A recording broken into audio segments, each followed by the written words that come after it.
একজন মোমেনের 7টি বৈশিষ্ট্যের কথা আল্লাহ রব্বুল আলামিন বর্ণনা করেছেন। আল্লাহ রব্বুল আলামিন 7টা বৈশিষ্ট্য গুণাবলী একজন মোমেনের বর্ণনা করার পরে রব্বুল আলামিন বলতেছেন উলাইকা হুমুল ওয়ারিসুন, তারা হলো ওয়ারিসদার। আল্লাযীনা ইয়ারিসুনাল ফিরদাউসা হুম ফিহা খালিদুন, তারা হলো জান্নাতুল ফিরদাউসের ওয়ারিস। সুবহানাল্লাহ কান সুবহানাল্লাহ। এখন আপনারা আমার সামনে যারা আছেন আর আমি গুনাহগার, সবাই মিলে কোরআনের এই গুণগুলি যদি আলোচনা করার পরে মিলায়া দেখি আমাদের কারো ভিতরে এই গুণগুলা নাই, এই গুণগুলি আমাদের বাস্তব জীবনে মিলায়া নিতে, আমলি জিন্দিগিতে বাস্তবায়ন করতে রাজি আছি কারা কারা? হাত তুলে দেখাই। একবার তাকবীর দেন, আল্লাহু আকবার। মাশাআল্লাহ। কষ্ট দিলাম না তো? না, অনেকের চাদরের ভিতরে হাত ঢুকাইছেন, কষ্ট করে আবার বাইর করতে হয়েছে। হ্যাঁ, রাগ করেন না, কারণ একটু ঘুম না ভাঙাইলে তো আপনাদের আলোচনা মনোযোগ দিয়ে শুনতে পারবেন না আপনারা। কি বলেন, কথা ঠিক না? কোরআনের মজলিস, এ মজলিসে ঘুম আসা স্বাভাবিক, অস্বাভাবিক কিছু না। কারণ রহমাতের আলোচনা এবং জান্নাতের আলোচনা, দ্বীনি আলোচনা যেখানে হয় সেখানে নাজালাত আলাইহিমুস সাকিনা, আল্লাহর পক্ষ থেকে সাকিনা নাজিল হয়, রহমত বরকত নাজিল হয়, প্রশান্তি নাজিল হয়। এটা পাইয়া তো আরামে ঘুম আসতেই পারে। কি কথা ঠিক না? গানের মজলিসে যেখানে মেয়েরা অর্ধুলাঙ্গ হয়ে নাচে, ওখানে দেখবেন বানরের মতো শ্রোতারাও নাচে, ওখানে কেউ ঘুমায় না। কারণ কি জানেন? ওখানে আল্লাহর গজব নাজিল হয়। আর যেখানে গজব নাজিল হয় সেখানে কি ঘুমে ধরে নাকি? ঘুমে ধরে না।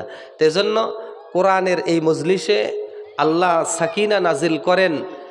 এই সাকিনার ভিতরেও নিজেকে একটু চেষ্টা করে জাগ্রত রেখে কথাগুলি শোনার চেষ্টা করবেন। আল্লাহ তৌফিক দান করুক, সকলে বলি আমিন। আল্লাহ রব্বুল আলমিনের হাবিব মুহাম্মদ রাসূলুল্লাহ সাল্লাল্লাহু আলাইহি ওয়াসাল্লাম এই পৃথিবীতে আগমন করার 40 বছর যখন পূর্ণ হয়, তখন তার উপরে ওহী নাজিল শুরু হয়। আসমানি গ্রন্থ কোরআনুল কারীমের ধারাবাহিকতা নাজিল শুরু হয় 40 বছর বয়সে। তখন কোরআন যখন নাজিল হতো, সাহাবাই কেরাম বুঝতে পারতেন যে এখন আল্লাহ রসুলের উপরে কোরআন নাজিল হচ্ছে। হাদিসের ভিতরে আসছে, ওমর রাদিয়াল্লাহু তাআলা আনহু থেকে বর্ণিত এক হাদিস, তিনি বলেন রসুল করিম সাল্লাল্লাহু আলাইহি ওয়াসাল্লামের উপর যখন কোরআন নাজিল হতো, তখন মৌমাছি, মধুপোকা যেরকম গুনগুন আওয়াজ করে, আমরা আল্লাহ রসুলের চারপাশে এরকম গুনগুন একটা আওয়াজ শুনতে পেতাম। সুবহানাল্লাহ কইবেন না? না বাড়ির যেয়ে কইবেন একবারে? কান জোরে কান সুবহানাল্লাহ। মধুপোকার মতো গুনগুন আওয়াজ শুনতে পেতাম। তো একদিনকার ঘটনা, এক মজলিসে আমার রসুল সাল্লাল্লাহু আলাইহি সাল্লাম বসা, আমরাও বসা। কে বলতেছে? কে বলতেছে? ওরে বলেন না, কে বলতেছে? ওমর রাদিয়াল্লাহু তাআলা আনহু বলতেছেন যে আমরা বসা, আমার রসুলও বসা। হঠাৎ করে রসুল সাল্লাল্লাহু আলাইহি সাল্লামের চতুর্পাশে মধুপোকার মতো গুনগুন আওয়াজ শুনতে পেলাম। আওয়াজ শুনতে পেয়ে আমরা বুঝতে পেরেছি যে আল্লাহ রসুলের উপরে নতুন কোনো সংবাদ আসা শুরু করেছে। আমরা সবাই একে অপরকে ইশারার মাধ্যমে চুপ করাই দিয়া আমরা চুপ হয়ে গেলাম, আল্লাহ রসুলের কাছে আগত নতুন আয়াত, আল্লাহর নির্দেশনা কি আসে এটা শোনার জন্য। হঠাৎ করে দেখলাম রসুল করিম সাল্লাল্লাহু আলাইহি ওয়াসাল্লামের কাছ থেকে এই গুনগুন আওয়াজ দূর হয়ে গেছে। এবার রসুল সাল্লাল্লাহু আলাইহি ওয়াসাল্লাম আকাশের দিকে হাত তুললেন, তুলে দোয়া করতেছেন, আল্লাহুম্মা জিদনা ওয়ালা তানকুসনা ওয়া আকরিমনা ওয়ালা তুহিন্না ওয়া আতিনা ওয়ালা তাহরিমনা। এরকম করে দোয়া করা শুরু করলেন। আয় আল্লাহ, আমাদের বাড়ায় দেন, কমায় দিয়েন না, আমাদেরকে বঞ্চিত করেন না, আমাদেরকে সৌভাগ্যশালী বানান, আমাদেরকে নেতৃত্ব দেন, পরাস্ত করেন না। এরকম করে দোয়া করা শেষ করে এবার রাসূল সাল্লাল্লাহু আলাইহি সাল্লাম বলতেছে, ও সাহাবীরা শোনো, এই মাত্র জিবরাইল আমিন এসে 10টা আয়াত আমাকে দিয়ে গেছেন। এই 10টা আয়াতের ভিতরে একজন সফল মোমেনের 6টা থেকে 7টা বৈশিষ্ট্যের কথা বর্ণনা করেছেন। এই 7টা বৈশিষ্ট্য মাথা থেকে পা পর্যন্ত 3.5 হাত বডির ভিতরে কোনো মানুষ যদি ফিট করতে পারে, ওই মোমেন বান্দা বান্দি ঠিক এভাবে সোজা জান্নাতে ঢুকে যাবে। বলেন সুবহানাল্লাহ। আপনারা যারা এই শীতের মাঝে শীতকে উপেক্ষা করে এখানে এসেছেন, অবশ্যই একটা টার্গেট আছে, জান্নাত পাওয়া, আল্লাহর রাজি খুশি অর্জন করে জান্নাত পাওয়া। কথা ঠিক না? সবাই একটু আওয়াজ দেন, কথা ঠিক কিনা? তাহলে জান্নাত আপনি পাওয়ার জন্য এখানে এসেছেন। আমার রাসূল জান্নাতের কথা বলছেন যে এই গুণগুলি থাকলে সে জান্নাতে যেতে পারবে। আচ্ছা, গুণ না থাকলে জান্নাতে যাওয়া যাবে? কথা কয় না, যাওয়া যাবে? আচ্ছা বলেন তো দেখি, বাংলাদেশের আইনে একজন হাই স্কুলে সহকারী শিক্ষক হতে হলে তাকে ডিগ্রি পাস লাগে, হেডমাস্টার হতে হলে মাস্টার্স পাস লাগে। এখন ইন্টারমিডিয়েট বা মেট্রিক পাস কইরা সে যদি প্রধান উপদেষ্টার শালা পরিচয় দিয়া, বাই পরিচয় দিয়া হেডমাস্টার হওয়ার জন্য চেষ্টা করে, তাহলে কি হওয়া যাবে? কেন হওয়া যাবে না? বাংলাদেশের আইনে আছে মাস্টার্স পাস লাগবে, উনি মেট্রিক পাস। যতই প্রধানমন্ত্রীর বাই হোক আর প্রধান উপদেষ্টার শালা হোক, হওয়া যাবে না তো। বাংলাদেশের আইনে আছে সেনাবাহিনীতে চাকরি নিতে হলে সাধারণ সৈনিকের 5 ফুট 6 ইঞ্চি উচ্চতা লাগবে। এখন লোকটা 5 ফুট লম্বা, 1 ইঞ্চিও না, 5 ফুট। এখন এ লোকটা সারা রাত তাহাজ্জুদ পড়ে আল্লাহর কাছে কান্দে আর কয়, আল্লাহ আমি যেন সেনাবাহিনীর অফিসার হইতে পারি। পারবে? কেন পারবে না? কথা কন না, পারবে না কেন? গুণ নাই, যোগ্যতা নাই। কথা ঠিক নি? আপনার এই মাহফিলের প্যান্ডেলের পাশে এক মসজিদে তারাবি হবে, রমজানে খতম তারাবি। এখন তারাবির জন্য হাফেজ চাইলেন, একজন হাফেজ আসছে মসজিদের সভাপতির ভাইয়ের ছেলে, বাতিজা। এখন ওই ছেলেটা হাফেজ না, মাত্র আমার মতো একটা পারা মুখস্থ পারে, মনে করেন 30 নম্বর পারা, এরকম নন হাফেজ। সে আইসা যদি কয় আমি সভাপতির বাতিজা, আমারে তারাবি খতম তারাবির জন্য নিয়োগ দেন, আপনারা দিবেন নাকি? কেন দিবেন না? কথা কন, কেন দিবেন না? গুণ নাই, মানে যোগ্যতা নাই হওয়ার জন্য। এখন আপনি জান্নাতি হতে চান, আমিও জান্নাতি হতে চাই, কিন্তু জান্নাতি হওয়ার জন্য আমার রাসূল যে গুণের কথা বলছেন, যে বৈশিষ্ট্যের কথা বলছেন, ওই যোগ্যতা, ওই গুণ, ওই বৈশিষ্ট্য আমার ভিতরে নাই। এবার বলেন আমার রাসূল সুপারিশ করবেন কি করবেন না? তো সোজা কথা, এটা তো আমরা বুঝি, না বোঝার তো কিচ্ছু নাই এখানে। কি কন, না বোঝার কিচ্ছু আসেনি? কথা কন, আছে? না বোঝার কিছু আছে? আপনারা আওয়াজ না দিলে কিন্তু আমি আলোচনা করতে পারবো না। আচ্ছা, আপনাদের কাছে একটু শুরুতে জিজ্ঞেস করি, এখানে আমার সামনে যারা বসা আছেন, আমার আলোচনা শুনেন নাই এরকম 1 2 জন যারা আছেন হাত তোলেন। না না না না, শুনেন নাই এরকম একজন আছে, শুধু শুনে নাই, আর সবাই শুনছে। তাহলে সবাই তো আমাকে চিনেন, আমার সম্পর্কে জানেন আমি কেমন আলোচনা করি। কি কথা ঠিক না? এ মাহফিলেও আমি আসছি একবার। কি কথা ঠিক না? তাহলে যেহেতু জানা আছে আপনাদের, তাহলে আমার তো কোনো টেনশন নাই। কি বলেন? টেনশন আছে? তা কিন্তু সময় কম, কম সময়ের ভিতরে আলোচনা করতে হবে, কারণ প্রধান বক্তা কিন্তু অপেক্ষা করতেছে। উনি আসছেন সেই সুদূর নোয়াখালী থেকে, ফেনী থেকে, অনেক দূরের থেকে। কথা বোঝেন নাই? তা ওনাকে একটু আগে ভাগে সময় না দিলে উনি আলোচনা কেমনে করবেন? কি কন? আচ্ছা, আল্লাহ রাব্বুল আলামিন এই আয়াতে কারিমা শুরুতেই বলতেছে কদ আফলাহাল মুমিনুন, মোমেন সফল হয়ে গেছে। কদ শব্দটা ওলামায়ে কেরাম আছেন, যারা আছেন তারা বুঝবেন, কদ শব্দটা নিকটবর্তী অতীতকালের জন্য ব্যবহার হয়, মানে এই মাত্র সফল হয়েছে। এই মাত্র গাছে পাখি বসা ছিল, উড়ে গেছে, ডালটা এখনো নড়তেছে। অজু করছে, অজু করা শেষ, পানিটা গড়ায় এখনো যাচ্ছে। দরজার ভিতর থেকে দৌড় দিয়ে বাইরে হয়েছে, বের হওয়া শেষ, দরজাটা এখনো নড়তেছে। কথা বোঝেন নাই?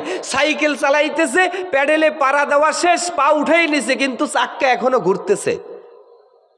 মোটর সাইকেলের স্টার্ট বন্ধ করে দিছে, স্টিয়ারিং ধরে আছে, এখনো চলতেছে। মানে কি, কাজ শেষ, কাজটার আলামত এখনো চলমান, এই মাত্র শেষ হয়েছে, মাত্র শেষ হইলে নিকটবর্তী অতীতকাল। তাহলে কদ আফলাহাল মুমিনুন, মোমেন সফল হয়ে গেছে, এই মাত্র সফল হয়ে গেছে আল্লাহ বলতেছেন। কিন্তু আমরা বাস্তবতার আলোকে দেখি, যারা মোমেন হয়, খাঁটি মোমেন, পৃথিবীতে তারা সবচেয়ে বেশি নির্যাতিত হয়, জুলুমের শিকার হয়, জেল, জরিমানা এবং অত্যাচারের স্টিম রোলার, ফাঁসি, হ্যান্ডকাপ, ডান্ডাবেরি, যত অপবাদ, যত যা কিছু সব মোমেনের উপরে। কথা ঠিক নেই? নষ্ট ভ্রষ্ট নায়িকা হাত উঁচু করে মানুষকে টাটা দিতে দিতে আদালতে উঠে, তার হাতে হ্যান্ডকাপ নাই। বিশ্ববিখ্যাত মুফাসসির, তাদের শরীরে পায়ে ডান্ডাবেরি, হাতে হ্যান্ডকাপ আসেনি, বানায় বলতেছি। তাহলে কই, আল্লাহ বলছেন তো মোমেন সফল, কিন্তু বাস্তবতায় তো দেখি মোমেন সফল না। তা আল্লাহর কথা কি মিথ্যা নি? আল্লাহর কথা কি? আরো জোরে কোন, আল্লাহর কথা কি? যদি আল্লাহর কথার ভিতরে সামান্য সন্দেহ হয়, সত্য হতেও পারে, নাও হতে পারে, তাহলে ঈমান থাকবে নি? ঈমান থাকবে না। তাহলে আল্লাহটা সত্য, হয়তো আমার বুঝতে সমস্যা বা ব্যাখ্যা জানতে আমার সমস্যা হচ্ছে। কথা ঠিক কিনা? তা আমি একটা উদাহরণ দেই প্রায় বুঝার জন্য। কই দেখি, আমরা বাস্তবে যা দেখি আর আল্লাহ যা বলেন, আল্লাহটা বাস্তব, কিন্তু বাস্তবতায় আমরা যা দেখি অনেক সময় যদি মিলাইতে না পারি, আমাদেরটাই ভুল প্রমাণিত হয়, কিন্তু আল্লাহটা সত্য হয়। কথা ঠিক না?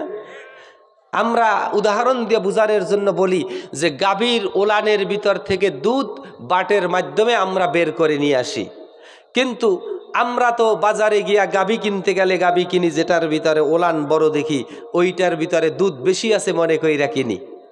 কিন্তু আল্লাহ রব্বুল আলামিন বলতেছে গাভীর ওলানে দুধ থাকে না, দুধ থাকে রক্তের ভিতরে, গোবরের ভিতরে।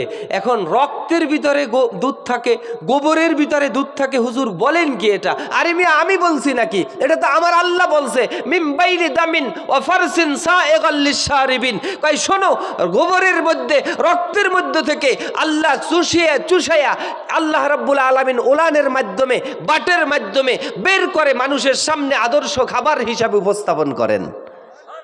এটা যিনি রব তার দায়িত্ব, যিনি মখলুক তার দায়িত্ব এটা নয়।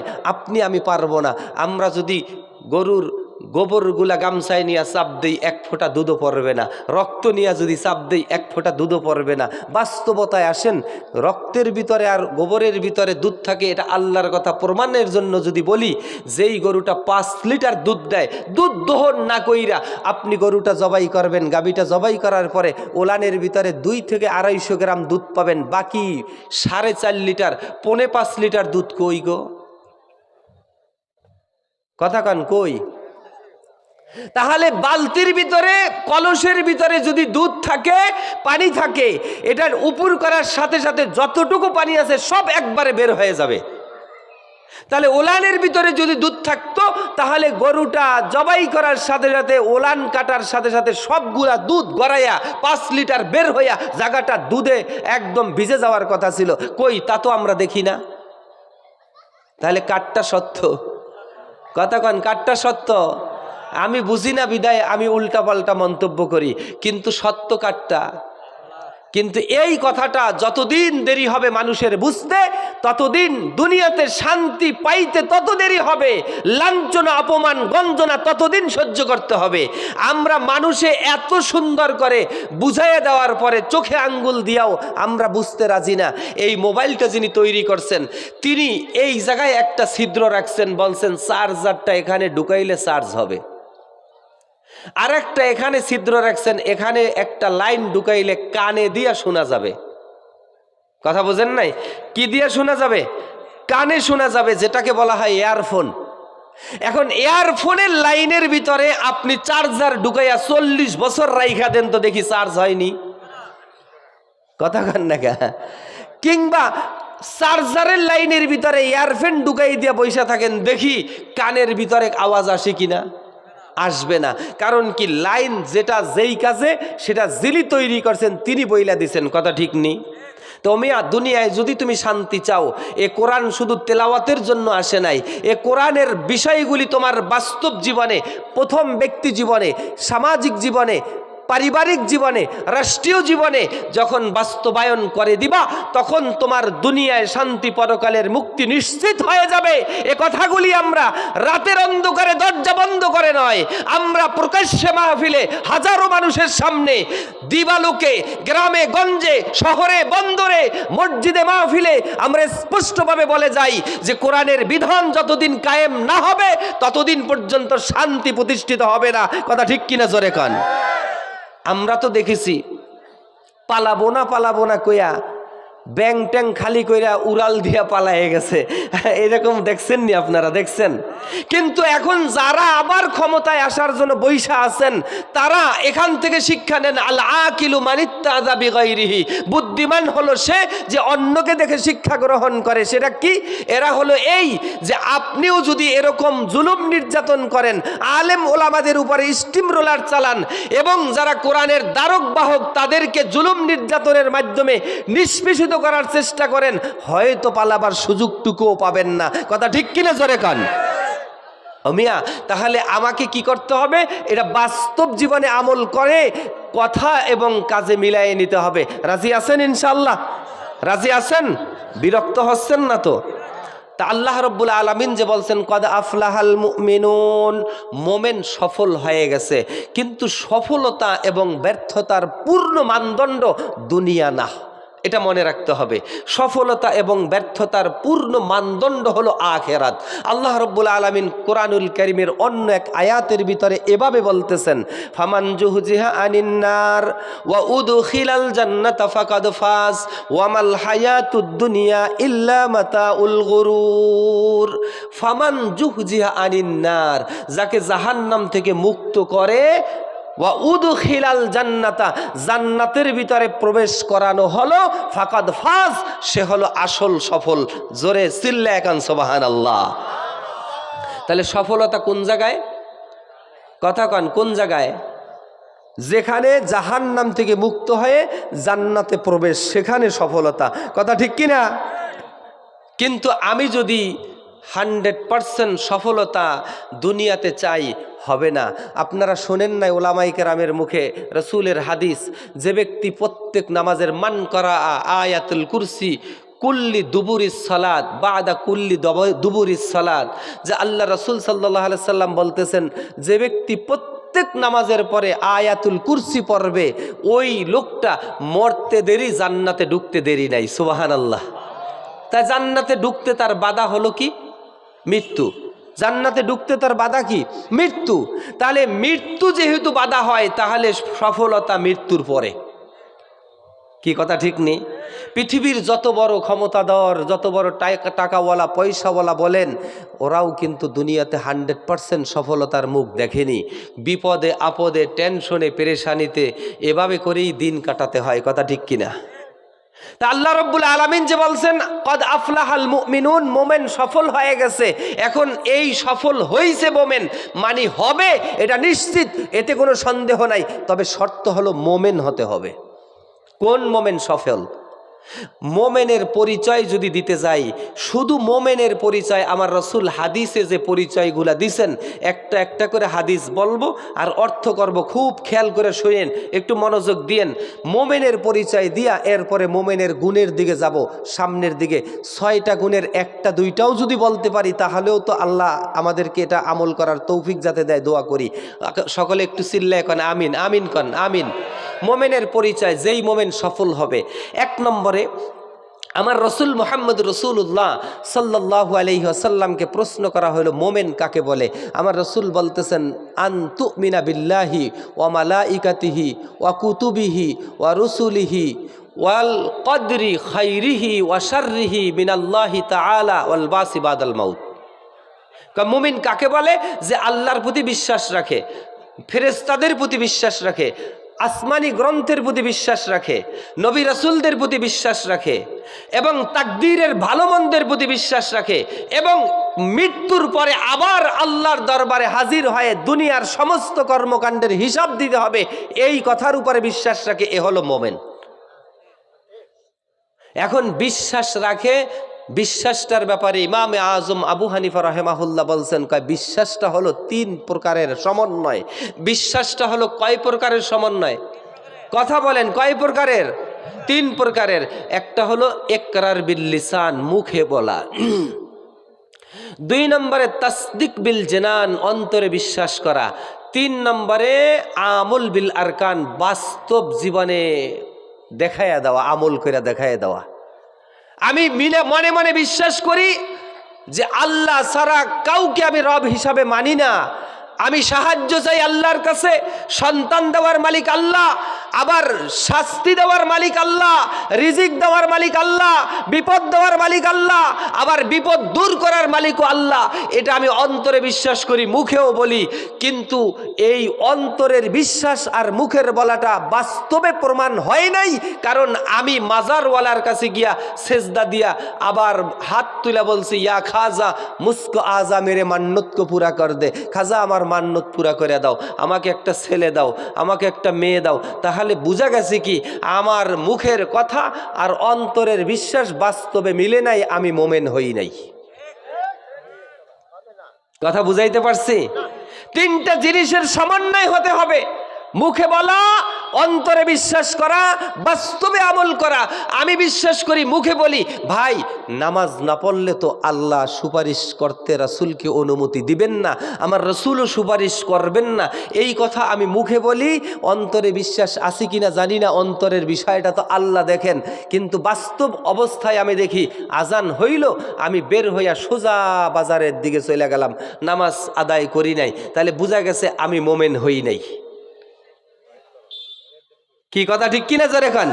মোমেন যদি হইতাম, যখন মুয়াজ্জিন বলতেছে হাইয়া আলাস সালাহ, নামাজের দিকে আসো, হাইয়া আলাল ফালাহ, কল্যাণের দিকে আসো, আমাকে আর কে রাখে? আমি লেপ আর কম্বল ফালাইয়া দিয়া আমি সোজা চলে আসতাম মসজিদে। কারণ আমার অন্তরের বিশ্বাস, মুখের বলা আর বাস্তবে প্রমাণ করা এক হয়ে গেছে, আমি মোমেন। আমি কি? মোমেন। এবার দেখেন রাসূল করিম সাল্লাল্লাহু আলাইহি ওয়াসাল্লাম বলতেছেন, কয় শোনো, যাকা তা'মুল ঈমান মান রাদিয়া বিল্লাহি রাব্বা ওয়া বি মুহাম্মাদিন, মান রাদিয়া বিল্লাহি রাব্বা ওয়া বিল ইসলামি দীনা ওয়া বি মুহাম্মাদিন সাল্লাল্লাহু আলাইহি ওয়াসাল্লাম নবিয়্যা। কয় যে ব্যক্তি ইমানের স্বাদ গ্রহণ করতে চায়, বা ওই ব্যক্তি ইমানের স্বাদ পেয়ে গেছে, মান রাদিয়া বিল্লাহি রাব্বা, আল্লাহকে রব হিসাবে পেয়ে সে সন্তুষ্ট হয়ে গেছে। আল্লাহকে রব হিসাবে পেয়ে কি সন্তুষ্ট? 2 নম্বরে ইসলাম নামক জীবন ব্যবস্থা পেয়ে সে সন্তুষ্ট। মুহাম্মদ সাল্লাল্লাহু আলাইহি ওয়াসাল্লামকে নবী পেয়ে সন্তুষ্ট। এখন আমি মুহাম্মদ সাল্লাল্লাহু আলাইহি ওয়াসাল্লামকে নবী পেয়ে সন্তুষ্ট হইলাম কি হইলাম না, এটা বাস্তবে দেখা যাবে নবীর আদর্শ আমার মাথা থেকে পা পর্যন্ত আছে কিনা। কি কথা বুঝেন নাই? আবার দিন ইসলাম পেয়ে আমি সন্তুষ্ট হলাম কি হলাম না, এটা বাস্তব প্রমাণ পাবে।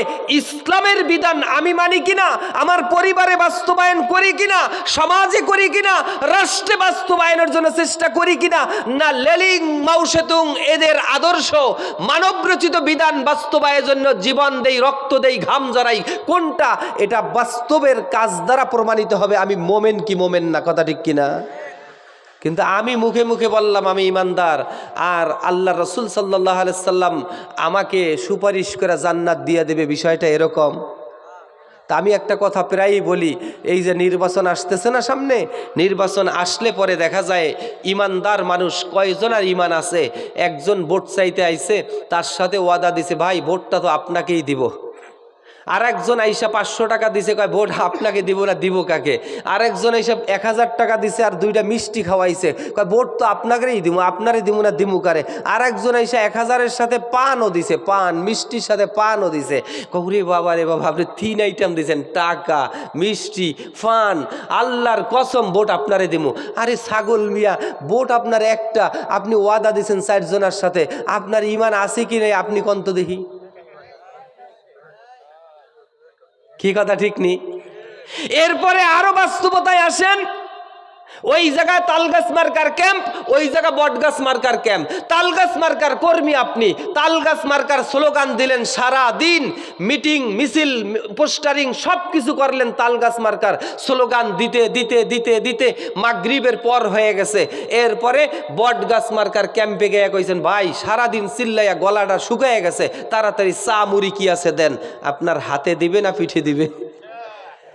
পাগল কোথাকার, চিল্লাইছো তাল গাছ কইয়া, মুড়ি খাইতে আইছো বাট গাছের। কি কথা ঠিক নি? তা ঠিক অনুরূপ ভাবে সারা জিন্দেগিতে জন্মের পর থেকে মৃত্যু পর্যন্ত আপনার সেমিনার, আপনার সিম্পোজিয়াম, আপনার স্লোগান, পোস্টারিং, বক্তৃতা, ওয়াল রাইটিং পুরাটা হয়েছে মানব রচিত বিধানের জন্য। আল্লাহ আল্লাহ রসুলের পক্ষে একটাও হয় নাই। মরার পরে আপনি দুনিয়াতে আল্লাহ রসুলের দলে উঠেন নাই, মরার পরে জনগণ আপনার প্রতি মহব্বত করে ইসলামের সিস্টেম অনুযায়ী বিসমিল্লাহি ওয়া আলা মিল্লাতি রাসূলিল্লাহ, আল্লাহর নামে রসুলের দলে উঠাই দিলাম। আমার রসুল এইটা মরা লাশটা নিয়ে সুপারিশ করে জান্নাতে দিয়া দিবে। আপনার কি বিশ্বাস হয়? কথা কন্যাকা বিশ্বাস হয়? দুনিয়া দিয়েই তো বুঝি আমরা। এক প্রতিষ্ঠানে চাকরি করলাম, ওই প্রতিষ্ঠানের একজন শিক্ষক খুব কর্মঠ। সেই শিক্ষকটা কোনো সময় ক্লাসে ফাঁকি দেয় না, কিন্তু প্রিন্সিপালের সাথে তার আচরণ খুব খারাপ। প্রিন্সিপাল যা বলবে তার বিরোধিতা করবে, তার অভ্যাস। এখন ট্রেনিং আসছে আর একজনকে দিছে, ওনার নামে আসছে ওইটা কাইটা আর একজনকে দিছে। ওনার নামে একটা অপরাধ আসছে মিটিংয়ে যাওয়ার জন্য, ওনার নাম বাদ দিয়ে আর একজনকে দিছে।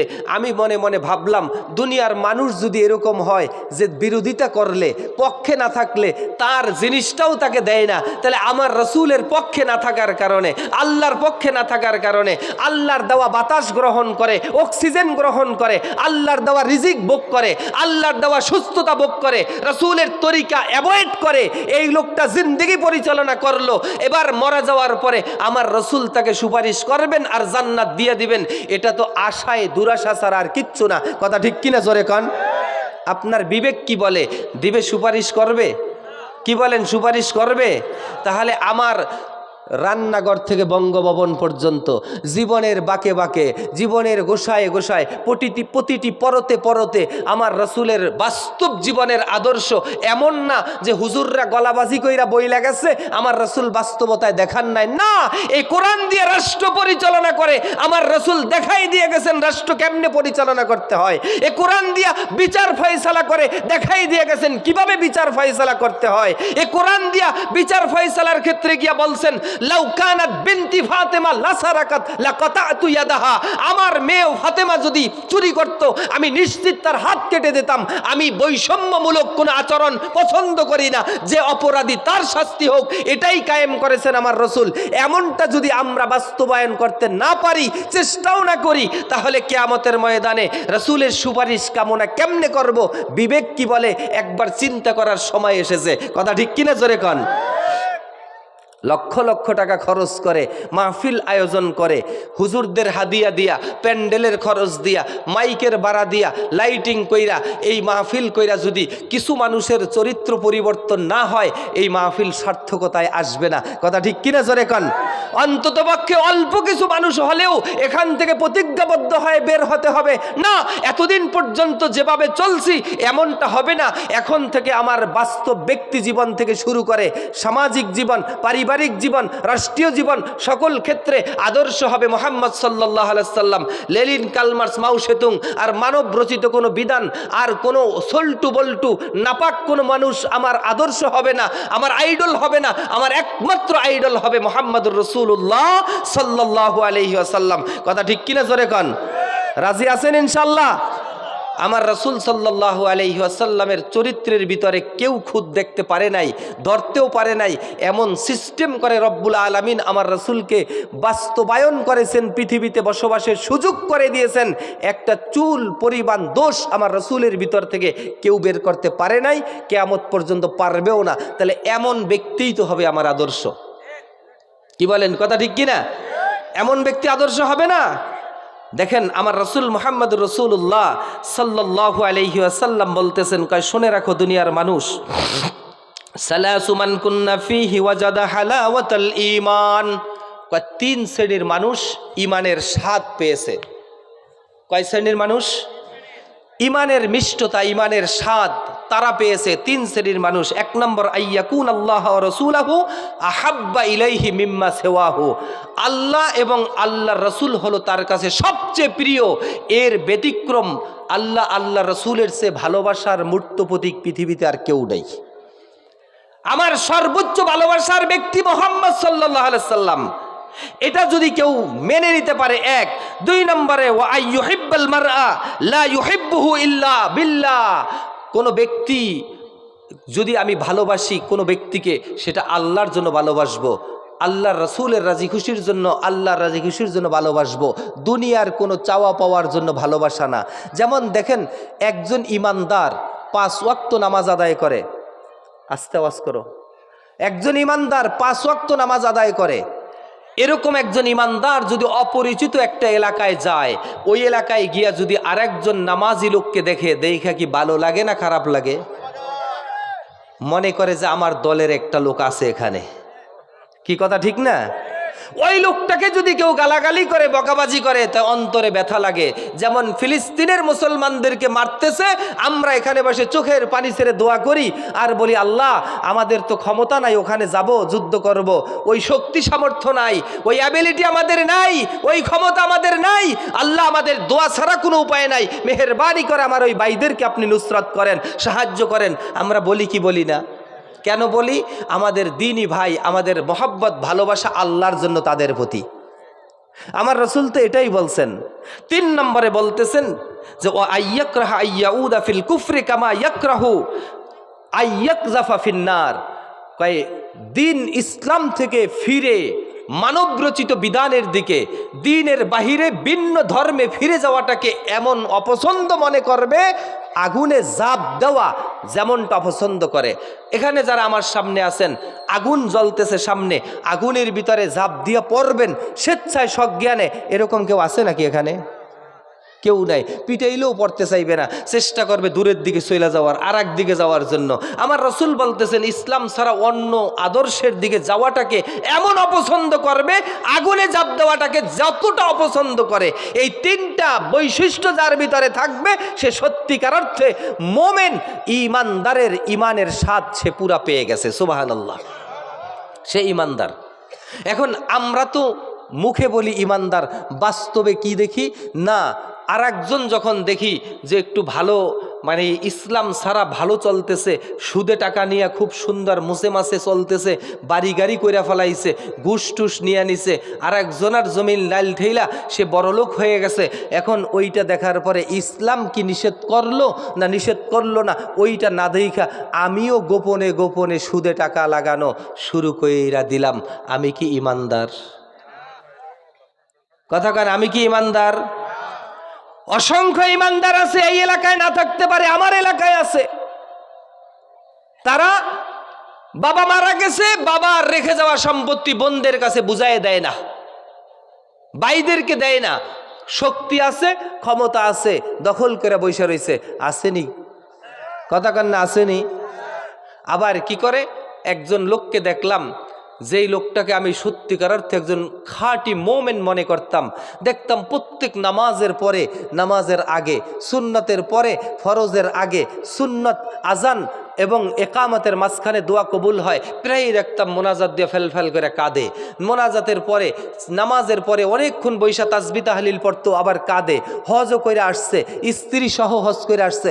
আমার ধারণা ছিল লোকটা এতটা খাঁটি মোমেন, এর উপরে মোমেন হয় না। আল্লাহ রসুলের আদর্শ সুন্নাহ অনুযায়ী তার জিন্দিগি, নামাজের পরে তাসবিহ তাহলিল সব পরে কিভাবে চোখের পানি ছেড়ে কাঁদে। 10 বছর পরে খবর পাইলাম তার বাবা মারা গেছে 11-12 বছর, এখন পর্যন্ত সম্পদ বোনেরটাও দেয় নাই, অন্যান্য ভাইদেরকে হালকা পাতলা কিছু দিয়া দিছে, বাকিটা দেয় নাই। আচ্ছা, এতে কি হজ করলে হজ হবে? আপনারা তো মুফতি ফতুয়া দেন, হজ হবে? কথা কান, হবে? তাহলে যারা এগুলা করে তারা কিসের আশায় করে? কথা বোঝেন নাই? কিসের আশায় করে? কিভাবে হবে? কোন নেশায় করতেছে? তারা চিরস্থায়ীভাবে দুনিয়াতে থাকবে, বিষয়টা কি এরকম নাকি? এরকম? আহা, আল্লাহ বুঝার তৌফিক দান করুক, সকলে বলি আমিন। আরো জোরে বলেন আমিন। ইসলাম গ্রহণের পরে অন্য মতাদর্শকে আগুনে পড়ার মতো আগুনে ঝাঁপ দেওয়ার মতো অপছন্দ করবে তার বাস্তব একটা হাদিস শোনেন। বদরের যুদ্ধ হয়েছিল, ইসলামের প্রথম যুদ্ধ, আপনারা জানেননি? একজনে জানেন খালি? কে কে জানেন এটা আওয়াজ দিয়ে বলেন। বদরের যুদ্ধ হয়েছিল, জানেননি? জানেন। কাদের সাথে হয়েছিল? কথা কন। কাফেরের সাথে। বলেন না কার সাথে? কাফেরদের সাথে হয়েছে। কাফেরদের সংখ্যা ছিল 1000-এর উপরে, আর মুসলমানদের সংখ্যা ছিল 313 জন। এখন মুসলমানদের পক্ষে আবু বকর সিদ্দিক রাদিয়াল্লাহু তাআলা আনহু, আর কাফেরদের পক্ষে আবু বকর সিদ্দিক রাদিয়াল্লাহু তাআলা আনহুর ছেলে আব্দুল্লাহ। দুইজন দুই মেরুতে। যুদ্ধ শেষ, মুসলমান বিজয় হয়েছে। আলহামদুলিল্লাহ কন, আরো জোরে কন আলহামদুলিল্লাহ। মুসলমান বিজয় হয়েছে। হওয়ার পরে আবু বকর রাদিয়াল্লাহু তাআলা আনহুর ছেলে আব্দুল্লাহ কালেমা পয়রা মুসলমান হয়ে গেছে। এবার আল্লাহ রসুলের মজলিসে বৈশা, বাবার পাশে বৈশা বলছে, আব্বা জিহাদের ময়দানে তিনবার আপনাকে তরবারির সামনে দেখছি, কিন্তু আপনি আমার পিতা, জন্মদাতা পিতা, বয়োবৃদ্ধ লোক, আপনার গায়ে তরবারি কেমনে চালাই, এজন্য তরবারি ঘুরাইয়া ঘুরাইয়া অন্যদিকে নিয়ে গেছি, আপনাকে আঘাত করি নাই। কে বলতেছে? ছেলে বলতেছে বাবাকে। এবার বাবার অবস্থাটা কি দেখেন। সাইয়েদনা আবু বকর রাদিয়াল্লাহু তাআলা আনহু সিংহের মতো গর্জন দিয়ে দাঁড়িয়ে গেলেন, বসা অবস্থা থেকে দাঁড়িয়ে গেলেন, আর বলছেন, লাউ রাআইতু ওয়াহিদান, আল্লাহর কসম, আমি যদি জিহাদের ময়দানে একবার তোমাকে দেখতাম টুকরা টুকরা করে ফেলতাম, কারণ আমি ছিলাম আল্লাহ রসুলের সৈনিক আর তুমি ছিলে আল্লাহ রসুলের শত্রু, কাফের বেঈমানদের পক্ষে তোমাকে আমার তরবারি বাঁচায়া রাখবে এই ঈমান আমি লালন করি না। আল্লাহু আকবার। তাহলে ইসলামকে কিভাবে ভালোবাসছেন? ইসলামকে কেমন ভালোবাসছেন? আমি ইসলাম লালন করি। ইসলামের কাছে আইসা, আমার কাছে আইসা ইসলামের বদনাম একজন বলবে, আর আমি এটাকে ঠিক আছে, আপনার কথায় যুক্তি আছে, এ জাতীয় কথা বলা মানে ইমানের দুর্বলতা চরম পর্যায়ে আছে, আমি ইমান সম্পর্কে বুঝি না কিচ্ছু। কথা ঠিক কিনা? ইমান সম্পর্কে যদি আমার ধারণা থাকতো তাহলে আমি সাথে সাথে বলে দিতাম যে আপনি কি বলেন, হয়তো আমি বুঝি না, বিদায় আমি আপনাকে বুঝাতে পারবো না। কিন্তু আল্লাহ রাব্বুল আলামিনের আদেশ, ফাসআলু আহলা যিকরি ইন কুনতুম লা তা'লামুন, তুমি যিনি জানেন, যেই বিষয়টা তুমি জানো না তার কাছ থেকে জেনে নাও, তারপরও ইসলামের উপরে তুমি কথা বলতে যাইও না। আমি এটা বলে দিতাম। সম্মানিত হাজিরিন, আল্লাহ রসুল মুহাম্মদ রাসূলুল্লাহ সাল্লাল্লাহু আলাইহি ওয়াসাল্লাম এক হাদিসের ভিতরে বলেন, ইমানের শাখা পোশাকের ব্যাপারে, আল ঈমানু বিদউ সাবউনা শু'বান আও সিত্তুনা শু'বান, মানে ইমানের 60টার উপরে বা 70-এর উপরে শাখা পোশাকা আছে। আউয়ালুহা, তার প্রথমটা হলো আ'লাহা, সর্বোচ্চটা হলো যে এই কথা আপনি স্বীকৃতি দেওয়া, লা ইলাহা ইল্লাল্লাহু মুহাম্মাদুর রাসূলুল্লাহ, এটা হলো সর্বোচ্চ শাখা ইমানের। আর ওয়াদনাহা, আর সর্বনিম্নটা আল্লাহ রাসূল সাল্লাল্লাহু আলাইহি সাল্লাম বলতেছে, ইমাতাতুল আযা আনিত তরিক, রাস্তা থেকে কষ্ট জাতীয় দ্রব্য, কাটা জাতীয় বা মানুষের কষ্ট হয় এমন কিছু রাস্তায় পাইলে এটা সরাই দেওয়া। এটা হলো ইমানের একটা সর্বনিম্ন শাখা। এবার ভাই রাগ করেন না, আপনারা আমার সামনে আছেন, আমি একটু বলি, আমার বাস্তব জীবনে আমার মুখটা তো পোড়া, আমি না বইলা পারি না, কারণ আল্লাহকে ভয় করি, পরকালে জবাব দিতে হবে, এই জন্য বলতে হয়।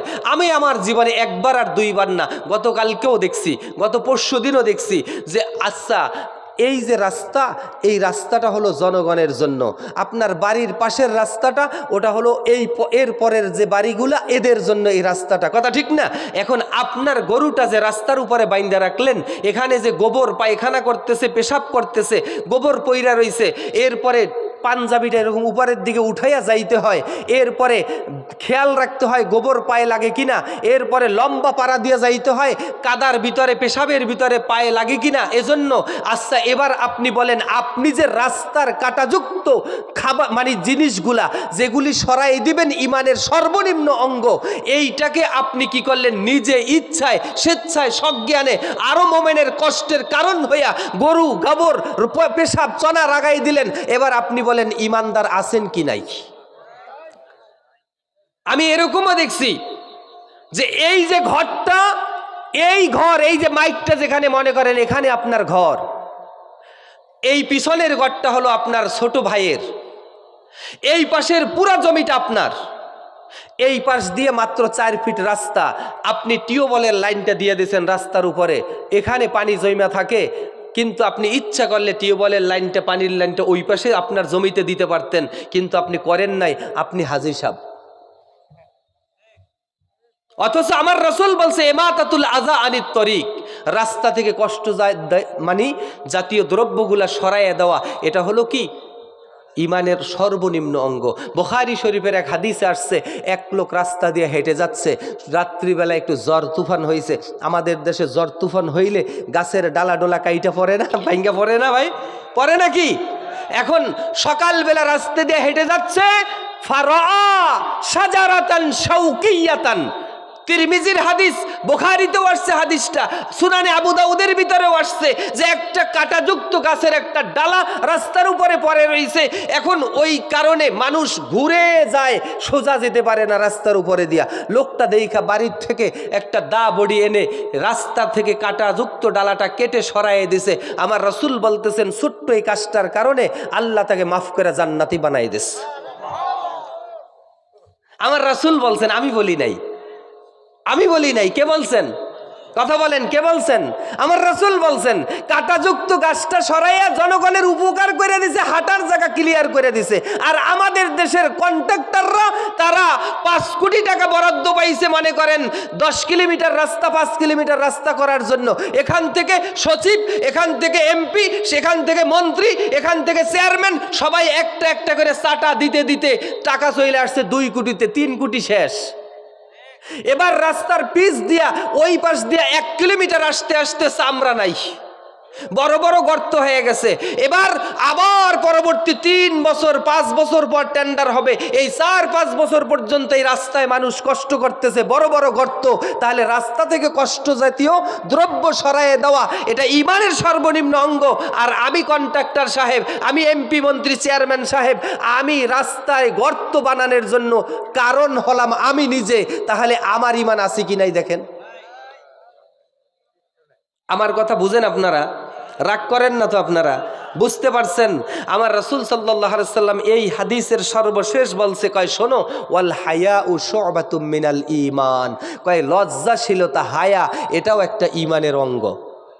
আর এক হাদিসে আমার রাসূল বলছে, ইজা ফাতাকাল হায়াউ ফাফআল মা শি'তা, কয় যখন কোন মানুষের হায়া, শরম, লজ্জা চলে যায় তখন যা খুশি তা করতে পারে। মানে কি, যেটাকে আমরা বাংলা ভাষায় বলি বেহায়া। কি বলি? কথা কন, কি বলি? বেহায়া। বেহায়া সবচেয়ে প্রাণীদের ভিতরে বেহায়া প্রাণী হইল কুকুর। এখন বাড়ি দিবেন, ঘুইরা আবার 2 মিনিট পর ওই জায়গায় হাজির। কি কথা ঠিক না?